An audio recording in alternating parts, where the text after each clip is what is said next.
and all kinds of interesting stories. You know, being a historian, I could go for hours, but they limit me sometimes. You know, my wife always says, in 20 words or less, you know, but a lot of times I just say I can't do that, you know. Now, Coley's the same way with me. She said, in 20 words or less, tell me what it is you really want me to do. Actually, can you dumb that down to a fourth grade level for me? Exactly. Now, we've got some business to take care of. First thing, last show, I promised Coley that I would get her a pony. He did. And here it is. Oh. A great amount of effort.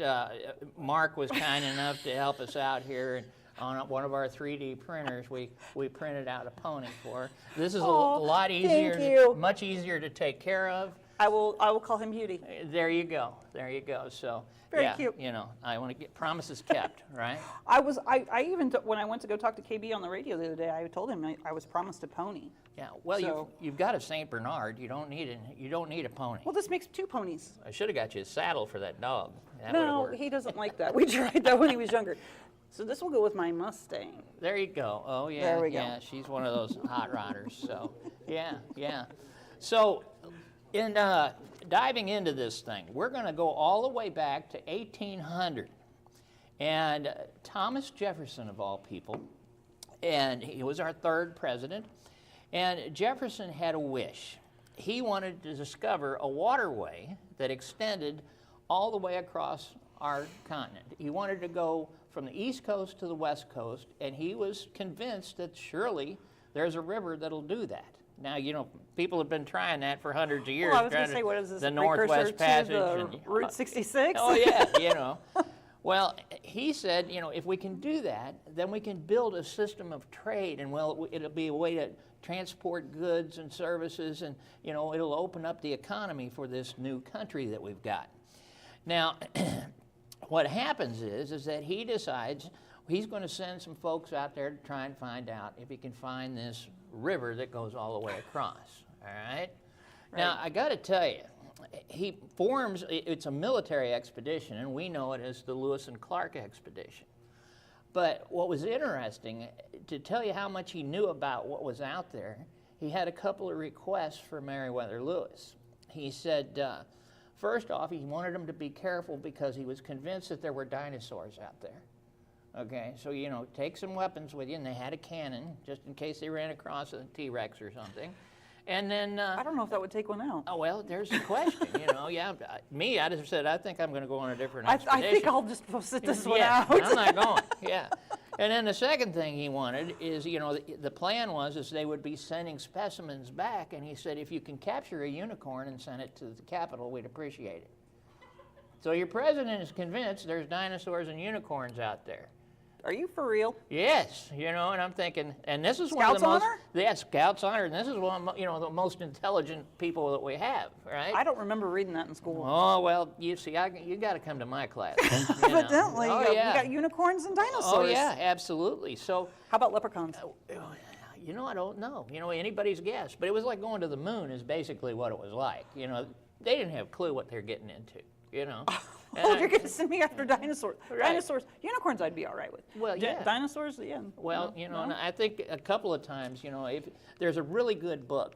It's called Undaunted Courage, and it's by Stephen Ambrose. If you get a chance, it's a great book. It's all about the expedition with Meriwether Lewis and Clark, and they basically...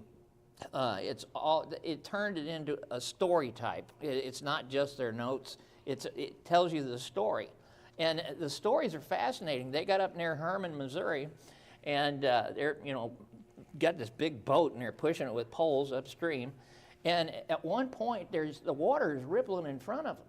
And they thought, you know, that nobody had ever said anything about big rapids up there. And when they got up there were millions of squirrels going across the river. They were migrating, squirrels. I have never seen a squirrel swim. Well, I have lived here my whole entire life, and I've never seen a squirrel swim. Well, obviously. Anybody else seen a squirrel swim? Well, I haven't really haven't been looking for them either. I'll be good. Yeah, you know, I get the feeling you're not believing any of this. It's a little bit of a tall tale. Well, you know, my whole thing was, you know, I got squirrels in my yard, but I can't imagine if I got up and there were a million of them out there. Yeah. I'm having a hard time. Well, and can you imagine being stampeded by a herd of squirrels? You know, I mean, but there it was. Better not right? have any acorns in your pocket. Yeah, yeah. So basically what happens is these guys head out on this expedition, and 3 years. A lot of people don't realize that. You know, this isn't a camping trip. Well, no, yeah, I It's knew it didn't 3 take them, years. you know, a week to cross. Oh, but you know, I can't even imagine, you know.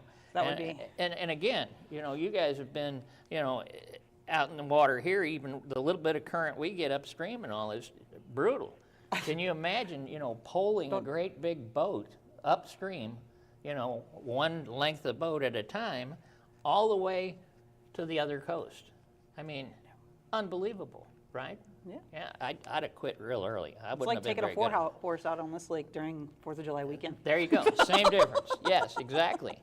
Now, needless to say, as they headed west, they came to the Rocky Mountains. And all of a sudden, they realized, oops, I don't think this river is going to go all the way across. In fact, there's one note in the diary that Clark said that he got up that morning and he was standing with 1 foot on either side of the Missouri River because it just came to a little trickle, right?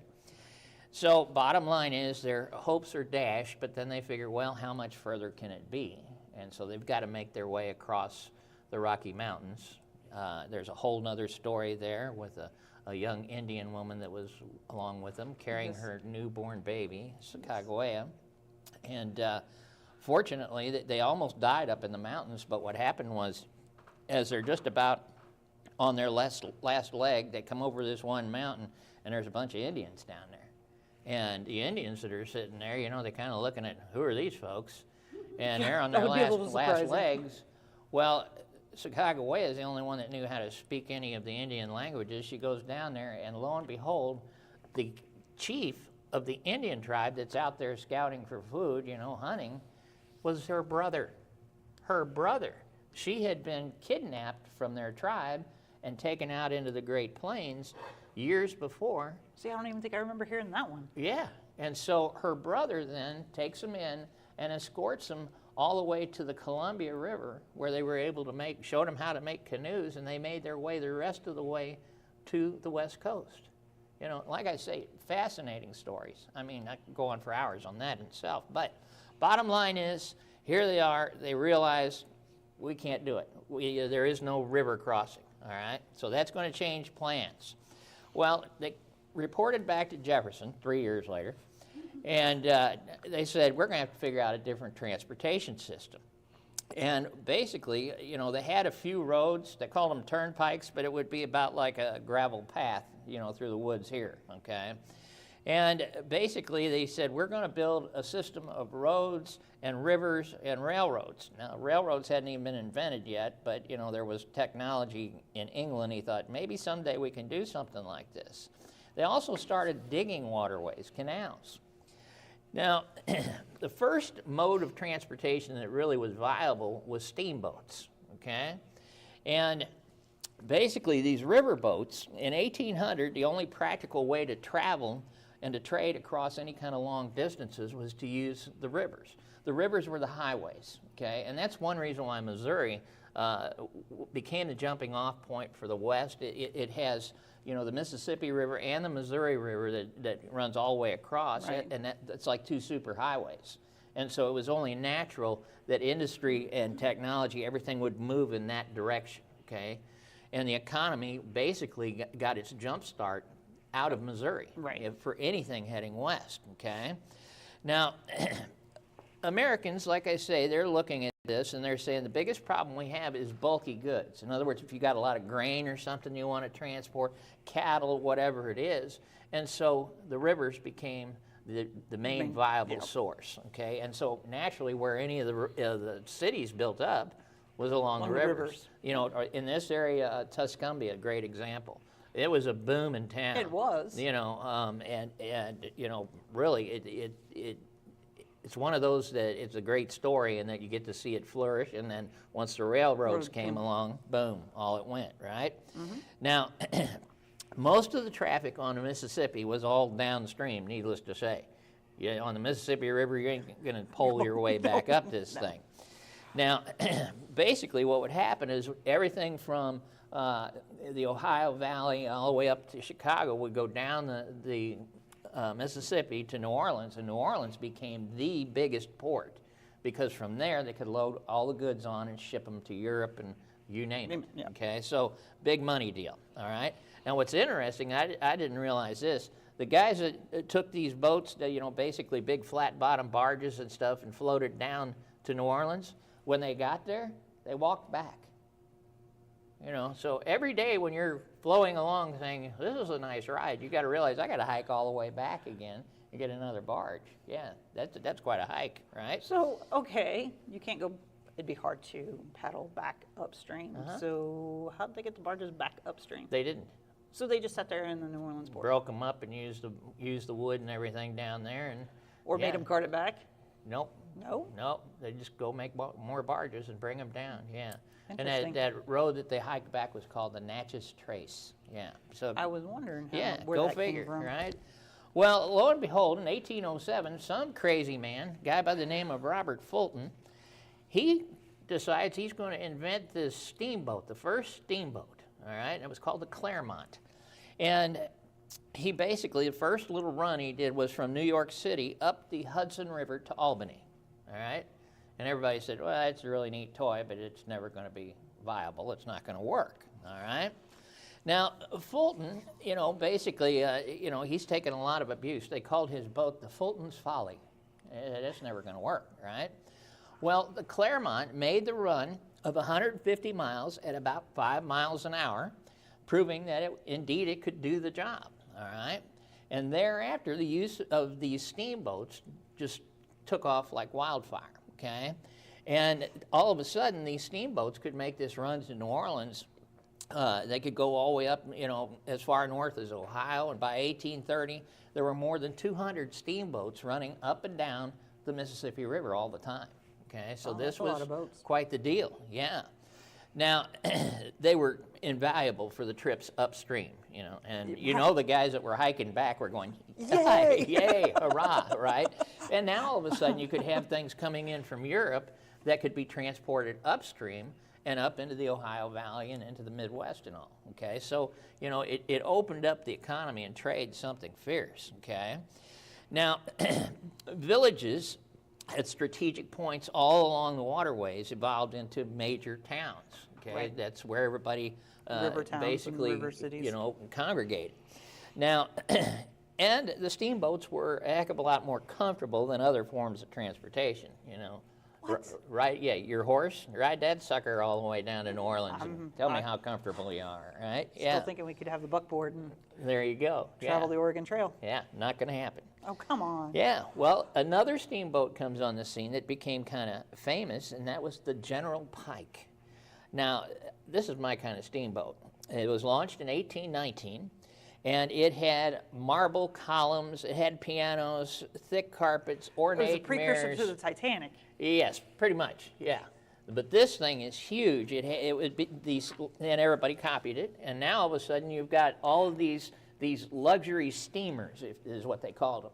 And this is where you hear the stories about, the dining and dancing and the gambling on the riverboats. Yep. Yeah, that's where this all started. I was wondering when that came in. So, all of a sudden, there's a whole nother branch to the whole steamboat thing. It's a whole new industry. Yes, another form of Entertainment. transportation. Yes, exactly. Wine and dine 'em. Now, while the steamboats are conquering all the rivers, canals are under construction because there's a lot of places where a river will get fairly close to another river, but you've got landmass in between, so they started digging canals to connect the rivers. So you're just basically, it's like a side road connecting two highways.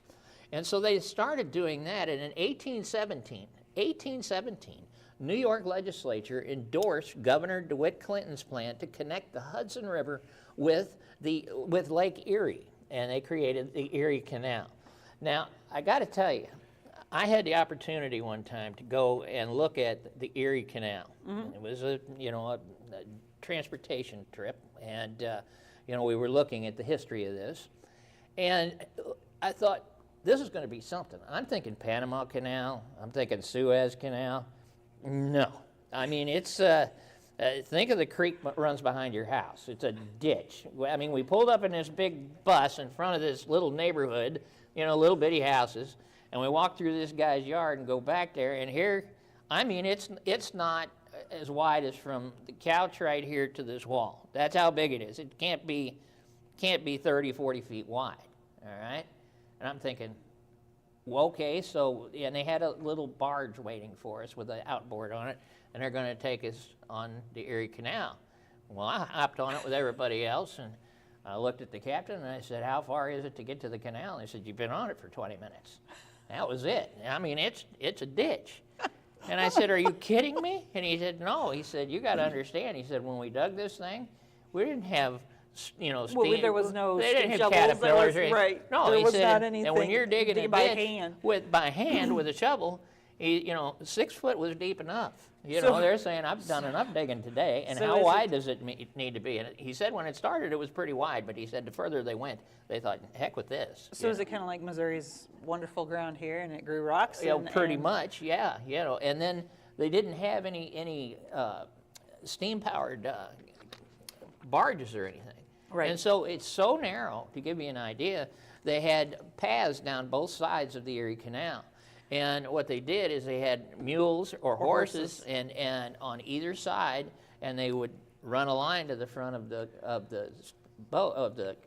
barge, and those would pull it through the canal. So basically, it was a glorified ferry. Pretty much, yeah. So, it wasn't anything very fancy, but boy, did it work, okay? They finally completed the thing in 1825, so think about that, 1817 to 1825, those guys are out there digging Well, this you ditch. would think every year you got to hire somebody new because somebody's arms have fallen Oh, off yeah, from digging down. Yeah, and there were probably a lot of that. Are we done yet? Yes. No, right? How much further do we got to Yes. go? Can we stop here? 363 miles. Think about that. So you're going to go out here, and I'll just have you guys dig a canal from here to, that'd be almost to Chicago, wouldn't it? I mean, that's a long way. And you're digging this thing 6 foot deep. That's a trip. Okay? And that's 45 miles a year. Yeah. That was not very quick math. I had to write that Very down. good, very good, yeah.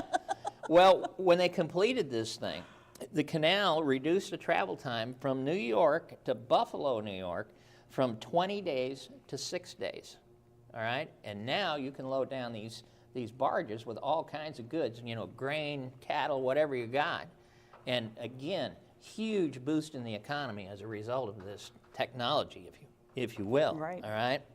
It moved the cost of moving freight from $100 a ton to $5 a ton. Well, I think So- that's pretty well worth it. Yes, so there's some money to be made in this, all right? Now, the canal also provided a water route from New York to Chicago, and basically by connecting with the Great Lakes. So all of a sudden, the Erie Canal becomes this huge financial success, and needless to say, everybody and their brother starts looking at where rivers are and where we can build more canals. So canals were a really big industry for a while. I can see that. Yeah, absolutely, okay? And they nicknamed it the Big Ditch. Well, I can Yeah, understand why but- now. Yeah. But, in the next decade, they built almost 3,000 miles of canals all through that area. Yeah. So is that when, like, Lock and Dam? Yeah. became- And we went through a couple of the locks and dams. They're all hand powered. I mean, Yeah. they're all wooden structures, and literally, with big wheels and pulleys and stuff. It's pretty fascinating to watch it work. Right. But again, technology. I was going to say that's beyond my technology. Yes, but it's impressive. If you ever get a chance to go see the Erie Canal, go. But don't expect the Suez Canal. So how much fishing did you do off the barge when you went? They wouldn't let me fish. I can't figure that out. Yeah. We had I'm fish that surprised. night. I'm surprised you just didn't have one of those I pocket know. ones. and- Yeah. Well, yeah. If I Or knew did then, you?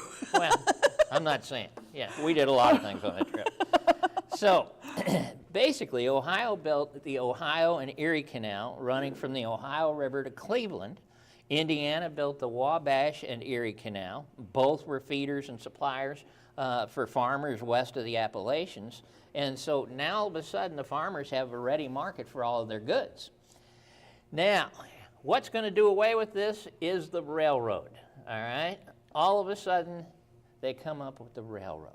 Now, in the 1870s, the Penn Railroad built and bought up lines, giving them control of routes from Philadelphia all the way to St. Louis.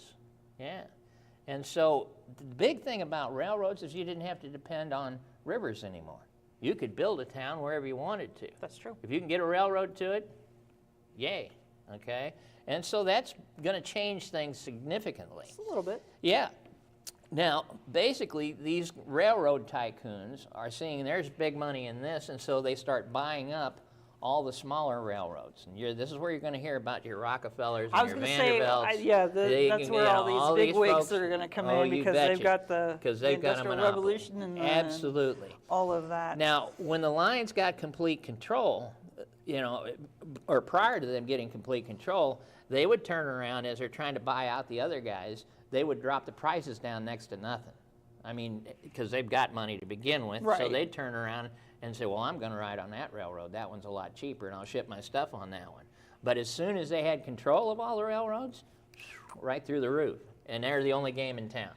So well, that's a big reason. That's a big reason why Jesse James and the boys took it out on the railroads, because those guys were making money hand over fist, and they didn't care. It's the only game in town, so you're going to pay it.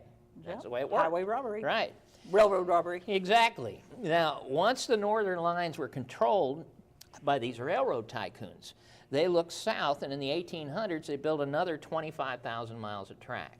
But the bulk of all of the railroads, as you can see, are up here in the northeast, okay, up in the New England area and the Ohio Valley. There's a few lines down south here, but most of the trade's taking place up in the northeast, so that's where we see the concentration of the railroads, okay? So I have a question Sure. on your map. Uh-huh. Why do you have why are there some lines that just like are there, and it says junctions and railroads, and it's just like... Yeah. And I guess just back and forth? Yeah, and it would end, I guess that would be it would close end to at a Chicago little there, town. I guess. And here again, this is the days when if you're raising cotton in the South, all you had to do is to get that terminal point. I guess if so. you're raising cattle, you would get them to a point where you could load them on and off they go. Up here in Illinois, you would take this little one and just go ahead and let's connect it. So but it's making a great connection from one town to the next, and trade booms. Yeah. It is amazing. If I'm going to ride the rails, I want to be all the way through. Well, yeah, you want that fancy car and all that. That's not happening. I'll go take the steamboat. Not yet, okay? Now, that's why I'm going to go take the steamboat. I will point out one interesting thing about our map. Look at Texas. Look at Texas. There's no railroads. Yeah. Now, you know why that is?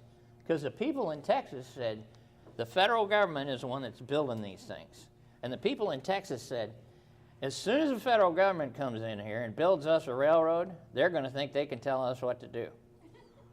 Serious. And so it was closer to the 1900s before they got one. Absolutely. They said, absolutely not. We're not going to have these yahoos come down here from Washington and tell us what we can and can't do and control our business. Sounds like a familiar refrain. Yes, yes. Now the problem Texas is going to have is that's where all the cattle are. And you got to figure out how do we get them up there. Well, then they got to.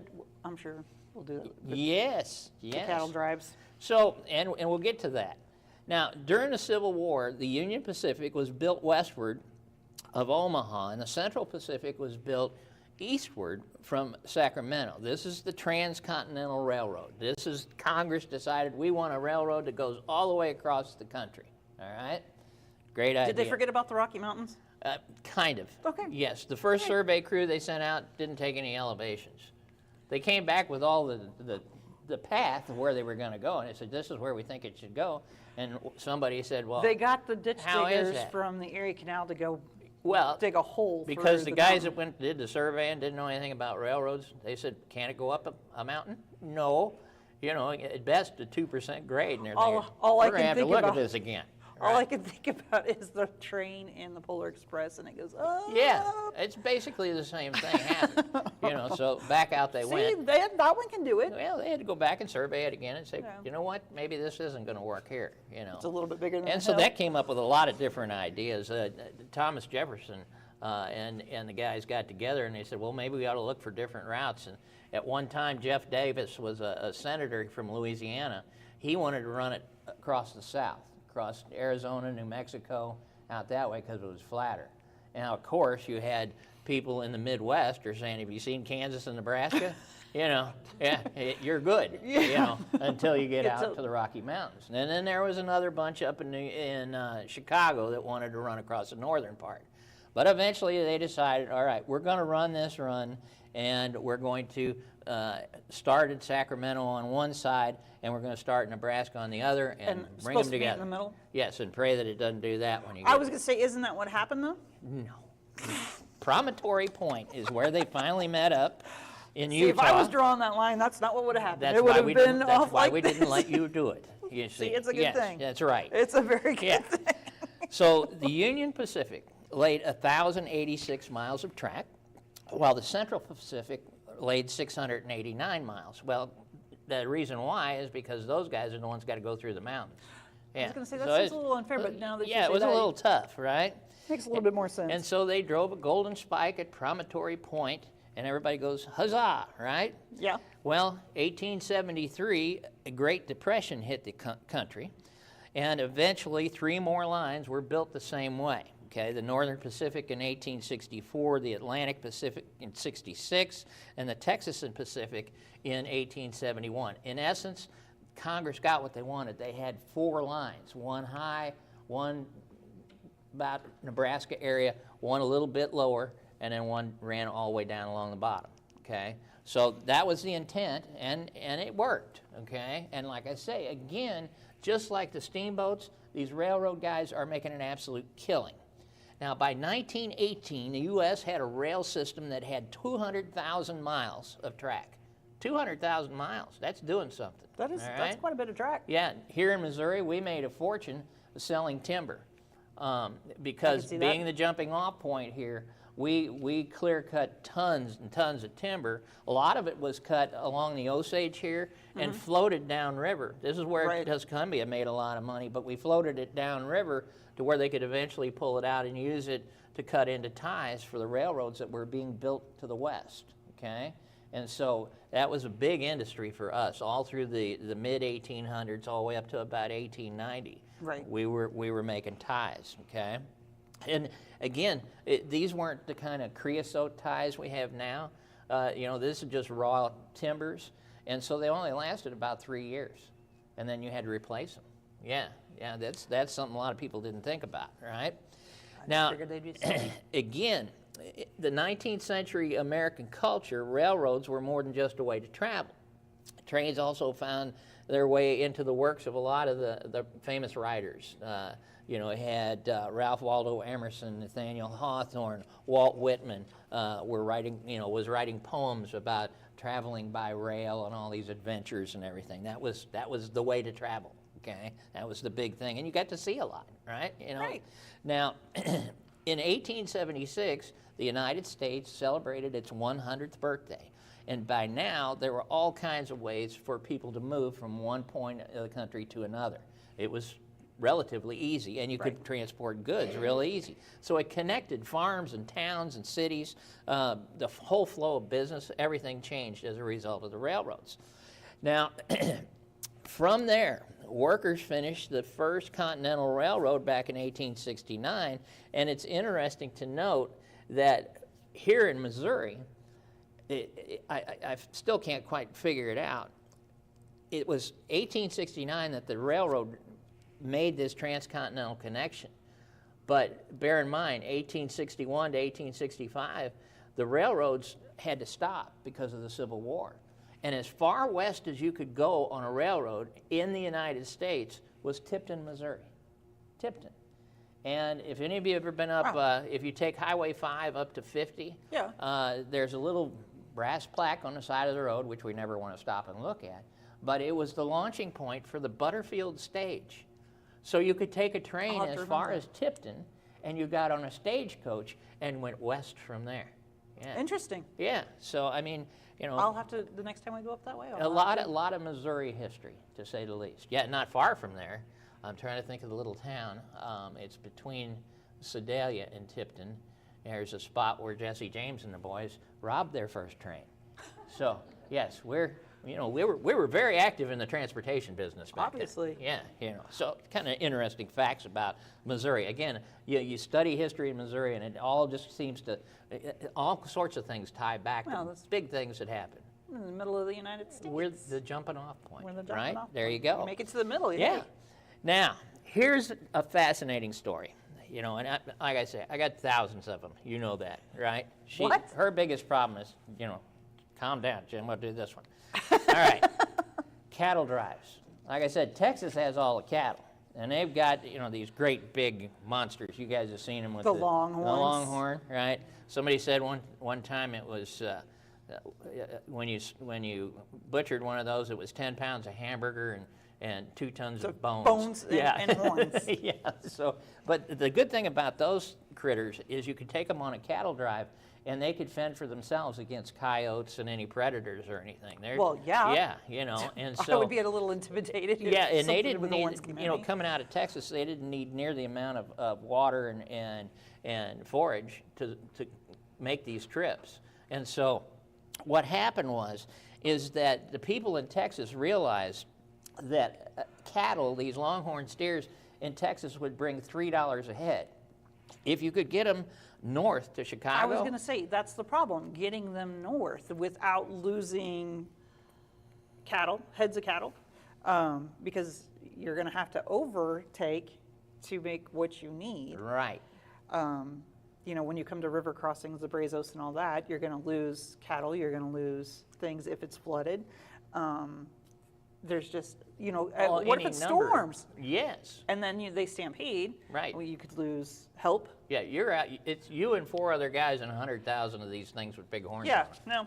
And again, okay. Yeah. Well, what was interesting is, like I say, they brought $3 a head in Texas. In Chicago, they brought $40 a head. So they're saying, you know what? Maybe it's time for us to turn around and think about how do we get these cattle up there. Yep. So now they got a problem. And you know there had to be guys saying, aren't you the same guy that said you didn't want any railroads here? I'm sure that's what You know, yeah, it wasn't the guys. We It don't was want the federal government in It here. wasn't the guys. It was Yeah. the wives. I'm sorry. There you go. Could be Yeah. going, excuse me, but So what they did is they said, we'll have a cattle drive. Okay, this is your old Rowdy Yates and Rawhide days, that's right? right. And so they said, what we'll do is we'll gather together all these cattle and we'll take them north and we'll take them all the way up to where the railroad had finally built to was Sedalia, Yes. Missouri. All Yes, right? because I know Mulder. Bill Mulder. Bill Mulder Yes. has done a program for us that does the Chisholm Trail. There you go. There you go. So here these guys said, well, let's make the big bucks here. All right. I mean, $3 a head. We can get 40.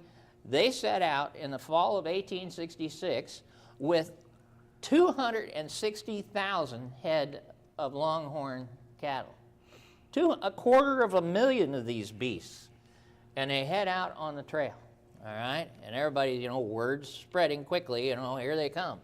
Well, here in Missouri, we had a bit of a problem because we've been around already for 40 years. And they're telling us that 250,000 cattle are going to come stampeding through our nice farmland all down through here. And the farmers here are saying, I don't think so. You know, and come on. you know, and we've already got our barbed wire fences up and everything, and we're saying, don't No. you even think about it. And they're saying, well, one way or the other, we're coming through there because we got all these cattle and we're taking them to Sedalia. Well, lo and behold, somehow, some way, these cows were miraculously dying from lead poisoning, evidently. The farmers little are shooting dangerous. them as they're coming up. Well, once the farmers started taking a shot at them, you know, and what are you going to do with it? You ain't taking it with you. You just leave it. Well, the Indians saw this, and the Indians thought, beef, it's what for dinner, right? And so they start shooting these cows. Well, long story short, okay, here come these poor cowboys with their... And you know they've been traveling for months. Yes. And Months. not the best trip in the world. And you know what? They're not stopping at hotels. No, and- there's and no McDonald's 7-Eleven. along the way. No large anything like slurping. that. Yes, you're So- driving on. They're showing up in tatters. Now, of what is This happening is there. what blows my mind. They finally made it to Sedalia. Left with 260,000 head of cattle, and when they rolled into beautiful downtown Sedalia, Missouri, they had 50 head with them. 50. See? 50 out of 260,000. So that didn't work so good. Yeah. You know, they're thinking, oh my God. Yeah, and how do you like And to be then- the investors and on then- that one? How much weight? I mean, yes, I know the cattle could fend for themselves out there. They could eat or whatever. But how much weight did they actually lose? Is, you know, Well, yeah. because you're running them. Yeah, the 50 that came probably looked like deer. I'm sure they do. Oh my So, gosh. but there you are, all right? So needless to say, now we've got a huge problem. How do we get the cattle that the East wants? I mean, they're all for Right. it, you know. So what do? Well, seeing the problem, a smart Illinois meat buyer, a guy by the name of Joseph McCoy, he sets out a new meeting point for northern buyers and western ranchers in Abilene, Kansas. You think, heck with Missouri, those people are nuts, right? And so, bottom They come line is, armed. this guy here builds a town. I mean, everything. He built the stockyards, he built the saloon, he built the sheriff's office, the hotels, everything. An entire town, and it was basically, he cut a deal with the railroad. He said, if I build the town, will you extend the railroad to me? And they said, yes. And so he cuts this deal, and it's one of those, if you build it, they will come. So Joseph McCoy builds Abilene, Kansas, okay? And on all of your Western movies where you're seeing these guys on the cattle drives, this is where they're headed, to Abilene, okay? Right. Now, Abilene is, took their first load of cattle in. There were 75,000 of them showed up in 1868. And by 1871, 750,000 cattle had been processed through Abilene. They would process them there, the cattle drive would in there, and they'd load them up onto the train and ship them to Chicago, where was a guy by the name of Armour who owned a little meat processing shop. Right. What? Still around today, right? Yep. Yeah. Now, needless to say, when you come into town with 75,000 head of cattle and these cowpokes, all these cowboys, who now get paid, Abilene was quite the town. I'm sure. And it's none other than our friend Wild Bill Hickok was the sheriff in town. So a lot of what, you know, when you see the West, we have a tendency to think way west. You know, we're thinking, you know, But Nevada, it's way not out there. Yeah, no, as no. west as- is West Kansas. I mean, that's where it's all happening, dudes. I mean, you still got Indians running around out there. We got these cattle drives. You got all these drunken, you know, cowboys that got their first paycheck. And so you can imagine what these cow towns were like. Yeah, pretty wild, to say the least. Now, as the railroad headed further west and south from Abilene, new railroad towns sprang up in places like Ellsworth, Kansas. It received over 1 million head between 1872 and 1879. So again, we're seeing these advances in transportation that are opening up huge, huge markets, okay? And now all of the meat that's being processed, you know, in Chicago is then being shipped to New England, and a lot of that is traveling on barges and on steamboats. So again, it's all kind of coming together, all right? Now, the locomotive, railroads helped a lot of industries, including agriculture, and farmers had a new way to send wheat and grain to market. You know, you can load a lot of stuff on these railroad cars. Now, trains had special container cars back then, which a lot of people didn't realize, it had ice in them. And so they could turn around, and it was like a refrigerated car. They'd put big chunks of ice in there, and now they could ship all sorts of stuff. They could ship fruits and vegetables so it wouldn't spoil along the way. Beer. Ta-da! Yes, they're shipping beer now. Yeah, So you can get it nice and cold. Anheuser-Busch is already. Yeah, you could get yourself cold beer. Are those mountains going to be blue enough? Well, yeah, exactly. You know, so, you know, technology is really helping things, right? And you know that had to really help at Abilene, Kansas when the first load of beer showed up. Oh, boy, right? They got their first paycheck. Yes. Let's go get a beer. Yeah, you know, so No more go figure. sarsaparilla. No more sarsaparilla is right, yeah. Now, by the early 1900s, American cities had grown huge, okay? Public transportation went with it. And as the cities grew, they said, well, we need another form of transportation here. And streetcars came on the scene. Now, I'm going to ask my audience here, how many of you ever ridden on a streetcar? I'm talking the old, not San Francisco, I'm talking, yeah. Yeah, okay, St. Louis had streetcars, believe it or not. Yeah. When I first started driving, Yeah. I had streetcars. And it, you know, yes, I'm that old. I used to take the streetcar all the time down at Grandma's house, down on Pershing Street, down in St. Louis. And Is that like pinning the note to your chest and oh, they didn't putting you even- on the bus? They didn't put a note on Well, you back then. They just threw you on there and figured if you come back, fine. I got 2 other kids. It doesn't matter. That's exactly what I thought was That's going to happen pretty there. That's pretty well the way they looked at it, you know. Looking can back lose on one, it, it's all looking right. back on it now, I think, wow, Send are they it- send nuts? it- You know, they'd send me all the way downtown from Webster Groves. I'm thinking, good God, you know. But back then, I didn't care. You know, it seems to be okay. And they gave you these little tokens that looked almost about the size of a dime, and it had the name of the streetcar. And you hopped on there and put it in this little, looked like a bubble gum machine, and you went and sat there and rode along, and ta-da, there you were, you know. Now, the weird thing about streetcars is they didn't have a separate line like they do now. They ran right down the middle of the road. They ran on electric. There were power lines over the street, and this thing had like a big, I don't know, it looked like a big spring on it that would run along that power line. It'd be sparking like crazy, but it would run Seems right safe. down the middle of the road. So if you're driving a car, hey, the streetcar is coming, you better get to the side, because that thing it's got a right of way. It's coming right down the middle of the road. I was going to say it's the only way it's going to go. So Well, yeah. if you're driving a car and you're headed towards it, you're the one that's in the wrong there. And I'm telling you, we used to ride the streetcar, go over to Forest Park and everything. No big deal. Yeah, that would be, yeah. Yeah, well, you're a country girl. I You am a wouldn't country know. girl, So, born and yeah. raised here. So yeah, Yeah. that would be a little bit of Well, a you would have liked culture it. shock. You would have or- liked the streetcars, yes. Now, in 1889, the first electric-powered streetcar ran along Lindell Boulevard in St. Louis. Some of you that are from St. Louis know where Lindell is. And it was immediately a hit. And so now they started running cables all over the city, okay?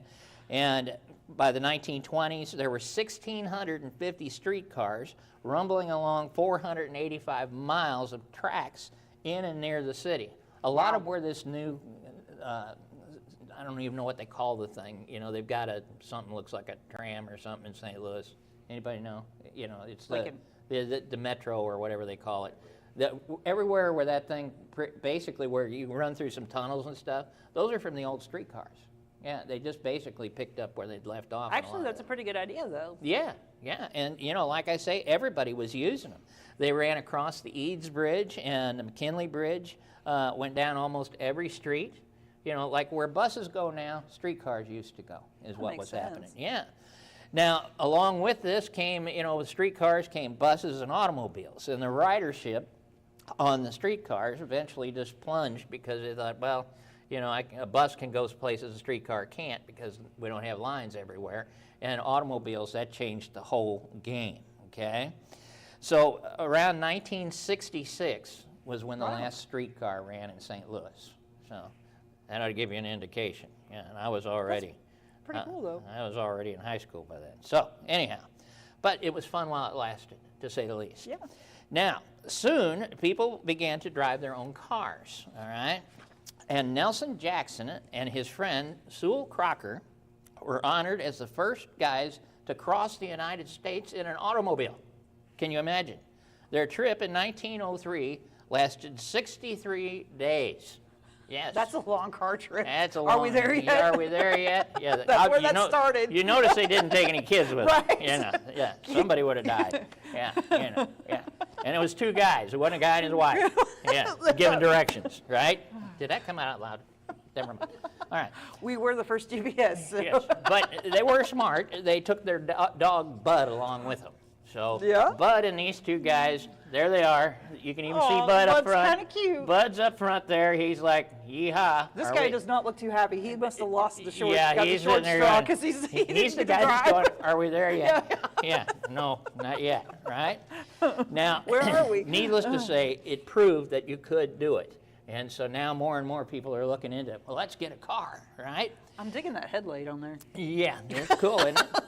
Now, probably the biggest change that took place during this period was the introduction of the automobile. And the development of farm machinery since 1850 had created wagons with suspension systems on them. And since the 1700s, the carriage manufacturers had made frames and bodies and springs and Right. all. And in the late 1800s, they created pneumatic tires for bicycles. So it was only, the parts are all there, it was only a matter of time before somebody said, well, I got a crazy idea. Let's take all these parts and create something here, right? And so that's what happened. They turned around and put all this stuff together and put the first car together, and the first commercially feasible autos came to light in 1903. And by 1910, 60 American companies, 60, were building cars. Anybody and their brother building these things. Now, we come to a guy by the name of William C. Durant. He formed General Motors to control the competition, but he couldn't get Henry Ford to join him. So you have Durant and Ford are the two big rivals, all right? General Motors is Durant, Ford Motor Company, all right? Now, it is kind of interesting. Durant hired a guy who was a race car driver to test drive his cars. The guy's name was Chevrolet. Yeah, it's this famous race car driver. One. You did know that one, good. So, here we are. Ford is making a killing on these cars, all right? 1908, he's already making money. 1909, he introduces the Model T with a price tag of $950, which was a huge amount of money back then. I was going to say, that's a little. Yes, yeah, but you know, there were people that had some money. Well, yeah, the Rockefellers, but Vanderbilts. he said you could choose any color as long as it was black. That's you know? right. Yeah, it's kind of like that today. And by 1913, I think it's going back to that. yeah, the Model T cost only $550. His production rates had increased enough that he cut the price of the thing almost in half, because he's one of those that realizes if I sell more of them, I'll make more money. You know, I don't need to sell just a handful of them. Where's that today? Yeah, where is that today? Yeah, you know, no, we'll just make more of them and charge you more. Yeah. Now, by 1913, like I say, it's $550. Ford sold 168,000 cars in 1913. That's roughly a third of all the cars sold that year. That's pretty good. In 1914, he opened up his auto plant at Highland Park, Michigan, okay? And again, you know, he comes up with this brilliant idea of a conveyor belt. You can kind of see underneath here. And these things would come down this conveyor belt, and each person had a job to do. It was the first assembly line, okay? And so your job might be to put the wheel on, and your job might be the steering wheel, yeah. You know, and a lot of it's the same way today. A lot of it's automated, okay? But with this conveyor belt, it carried, you know, this car from nothing to coming off the other end, driving it off the line. Each worker, like I say, had a task. In 1913, excuse me, in 1913, it took 14 hours to build one Model T. All right? That was a day's work. Yeah. In the new plant, it took 93 minutes. So he cut it from 14 hours down to 93 minutes. In 1914, he built 248,000 cars, 45% of all the cars in the United States. The Model T dropped in price again because he could make them so handily. It dropped it down to just $490. Seems a little bit more reasonable. Yes, yes. And so now what happens is people are saying, we need a car, right? And more people are buying them. Ford made $30 million back then. Okay, that's a lot of money. $40 million. Yeah, in 1914, you ain't whistling. That's a lot of money, right? Now, in 1925, because he kept investing into his factory and new technologies, in 1925, he was turning out a new car every 10 seconds. Every 10 seconds. That's quite a bit. Quite a jump from 14 hours? From 14 hours down to 10 seconds in 1925. That's pretty amazing. It is amazing. It's absolutely blows your mind. It would be constantly. Yes, you wow, know, and I didn't realize I mean, this whole concept of building things on an assembly line was just, it changed industry completely. Right. And again, it's based on transportation. You know, during World War II, they actually went to Ford and they started building bombers on an assembly line that was building cars before. You know, and same thing. They could just crank them out. Now, by 1920, 9 million cars were registered in the U.S. Was there even that big of a population in the U.S. at that time? No, you know, it was about one out of every 5 people had one. Yeah, you know. Now I have to tell a quick story. My great uncle lived in Moberly, Missouri. Yes. He had the first car in Moberly, and he comes cranking down the road with this thing. He owned a plumbing company, and he's across the street from the livery stable. that poor man caught so much grief that he eventually gave the car to a couple of farm boys and told them, don't bring it back into town. I'll give it to you, but you can only use it on the farm. And he gave it away because people were like, that dang thing making all that noise and stuff. In New York, if you had a car, we still got horses and stuff on the street. In New York, you had to hire a guy to walk in front of you and warn the people that the car is coming. Serious. Yeah. I mean, it was a law. Now, by 1930, it would be 30 million cars that we have registered, okay? Wow. And over half of the families in America owned an automobile. So there you have it. That's my first phase of transportation. Next month, I'm going to come back and we're going to get into planes and all kinds of... I was going to say planes, trains, and automobiles. We've already done trains and automobiles. Oh, yeah. But anyhow, I still think it's fascinating, the amount of history that all ties back to Missouri with all of this. Not only ties back to Missouri, but how much happens in a relatively short period of time. Yeah. I mean, it's just... My grandmother went to the 1904 World's Fair, and I used to think, my goodness, the things she saw. And my mom's 102. I was going to say, your mom's 102. Just the changes that she's seen in her lifetime. I mean, we're going from horse and buggy and outhouses to this. Right. It's just amazing. I mean, and that's what I'm saying. I mean, in just really a relatively short period of time, how much things have changed. Yeah. Well, I was riding streetcars, so what's that tell you, right? What do you got for us for the library? Well, for the library, we do have a new T-shirt design coming out October 1st. Yay. Just in time for spooky season, really. Cool. It's a skeleton, just one more chapter. Yay. We do have T-shirts, V-necks, sweatshirts, hoodies, all that available. The link is in the description below, or you can visit our website at ccld.us, and at the bottom in our footer, click on Shop.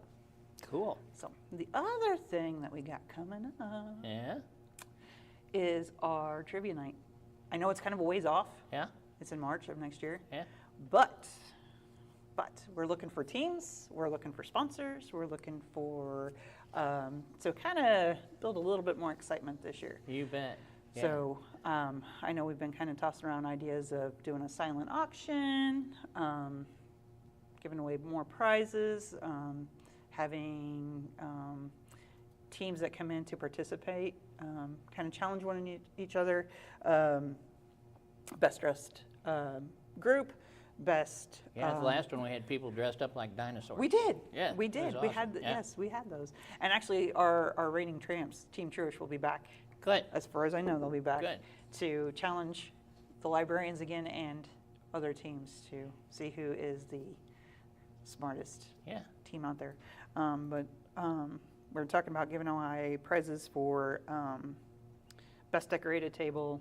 We've talked about doing it snacks, things like that. But that is going to be at the Elks Lodge on Saturday, March 28th.